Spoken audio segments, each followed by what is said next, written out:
తెలంగాణ గ్రామంలోని చిన్న శివాలయం ముందు గంగమ్మ తల్లి భక్తితో ప్రార్థిస్తోంది.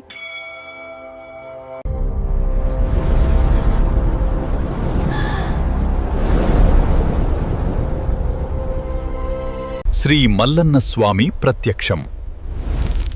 దివ్య కాంతుల మధ్య శ్రీ మల్లన్న స్వామి ప్రత్యక్షమవుతున్నాడు. ఓ మల్లన్న స్వామి, నా జీవితం ధన్యమైంది. నీ దర్శనం లభించింది. శ్రీ మల్లన్న స్వామి దివ్య వివాహ మహోత్సవానికి స్వాగతం. జై మల్లన్న, జై గంగమ్మ. ఓం నమః శివాయ. మల్లికార్జునాయ నమః. జై గంగమ్మ తల్లి. ఓం శ్రీ మల్లన్న స్వామియే నమః. ఈ వీడియో మీకు నచ్చినట్లయితే పక్కనే ఉన్న బెల్ ఐకాన్ను క్లిక్ చేసి సబ్స్క్రైబ్ చేసుకోండి. మరో మంచి వీడియోతో తదుపరి ఎపిసోడ్లో మిమ్మల్ని మళ్ళీ కలుస్తాను.